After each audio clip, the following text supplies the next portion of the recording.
Welcome back to Photographing and Communicating with Fairies. Today's lesson, taking pictures. After this lesson, I want you to decide on a location, grab your camera, and head out. As a rule of thumb, make sure your camera is fully charged and remember to clean your camera lens before going on a photo shoot. Do this whether you have a digital camera or a phone camera. There's nothing worse than running out of juice while taking photos or discovering that you have a smudge on every one of your photos. I've done that, by the way. As for the location, you might want to choose somewhere that is close to home for this first time out, a place that you know you can easily go back to. You can obviously take as many photos as you wish on your outing, but keep in mind that finding fairies in your photos takes time. So if you take too many, it may take you weeks to go through them all, depending on what kind of schedule you have. Whatever location you choose, you will need to pay attention to the sun. If you are out in the open and the sun is really glaring, you might want to wait until the sun goes down a bit. If you are on a trail, you may only be able to shoot one side of the trail until the sun changes position. A little light is not bad, but too much light can block out parts of your photo, and I'll show you that in the next 3 pictures.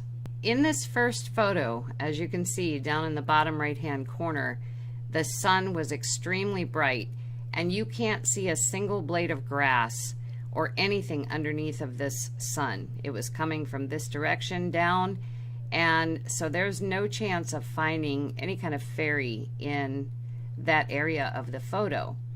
The same thing happened with this photograph, only it was the left side and the right side. Again, in this photo, I lost a quarter of the photograph due to sun. So the point of this is if you're going to go out and take pictures to try and find fairies, you really need to make sure that it's not so bright out where you're taking your photographs that this is how your photographs will turn out. Now, this is not to say that you need to totally avoid sunlight. In fact, there will be many of your photos that will have sunlight bits within them. The difference is in how bright these sunlight areas are. If you can still see the grass and leaves beneath the sunlight, like over here, then your entire photo can easily be searched. There's no wasted areas like there is on the right side of this photo. Also, as you'll see in the next 2 photos, light can be used in different ways. In this photograph, we have a pretty amazing fairy. I actually call her a nature spirit. And she is down here in kind of the middle bottom of this picture. And she has blended in to the light that is all around her. Her arm is basically the same color as these flowery weeds, and her face is the same color. And she's also blended into the leaves around her.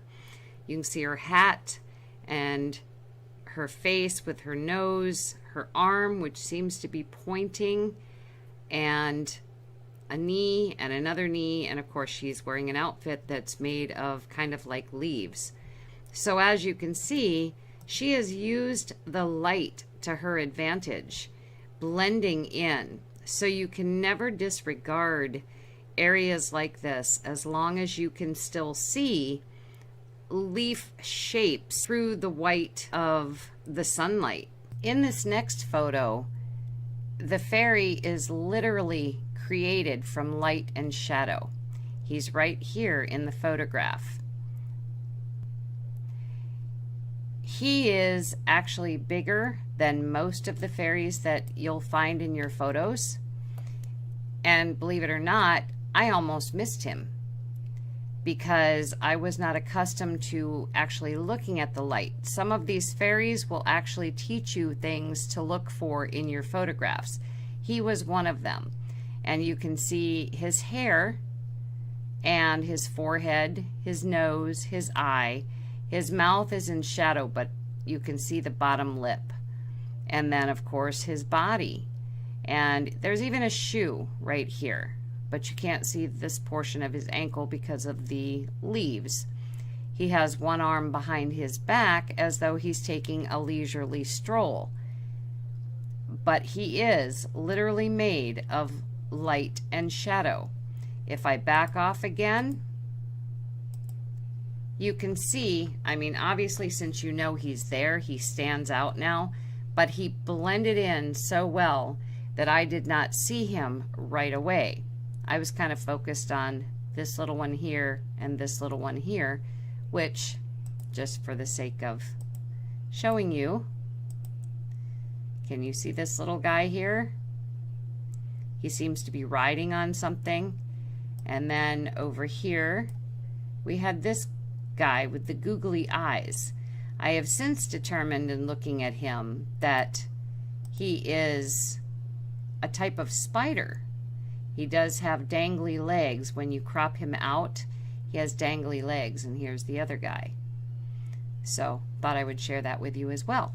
Now I'm going to give you another look at the pictures that I've just shown you, and what I want you to pay attention to this time is the distance that each one was taken. The distance in all of these is very acceptable, and it allows a good bit of area to search for fairies in the photos. All of these photos that I've shown you so far were taken on the Mystic Trail in Rhodes, Iowa. The path of this trail is really wide, so I photograph on one side as I walk away from my car, and then I photograph on the other side as I start back to my car, unless of course the sun is an issue. I may only be able to photograph on one side if that's the case. When I'm walking down the trail, I walk about 6 inches from the edge of the path, hold my camera at almost arm's length, and then I snap pictures whenever I feel the urge to do so. This gives me a decent amount of foliage to work with in my photos when searching for fairies. The next 2 photos that I'm going to show you were actually taken too far away, or at least for you during this learning stage, they're taken too far away. As my eyes have become trained, I don't seem to have much difficulty finding fairies in the photos even at a distance. However, there are exceptions to that rule. And when I look at the photographs that I get after taking them and putting them on the computer, I enlarge them to a certain percentage. In this particular case, this photo at that percentage is really pixelated. So this is not a good photograph at the distance it was taken. Not a good photograph to find fairies in, because even if you did find some, and you probably would, other people would not be able to see them as you can. So this is kind of a wasted photo. The next one also has some distance areas and it has some close-up areas, but this one, when I enlarge it to that percentage, actually isn't bad.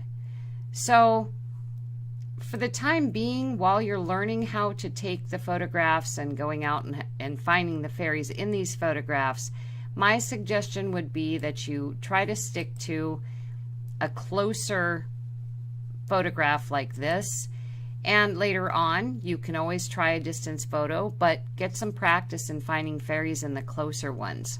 Another thing that I'd like to mention too is when you're taking these photographs and you're thinking about the sunlight, I also need you to think about the darkness within a photo.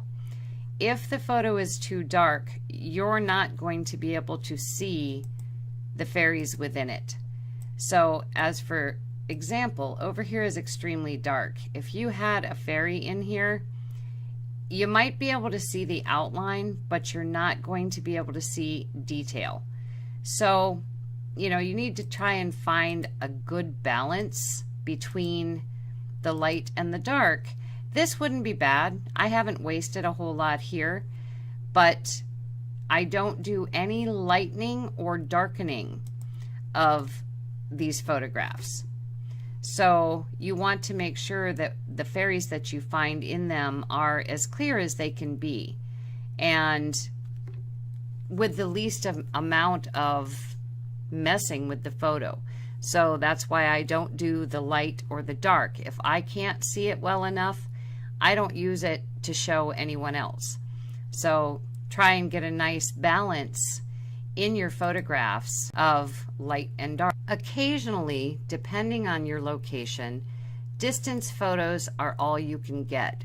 So let's say you're on vacation and what you're getting are scenery photos.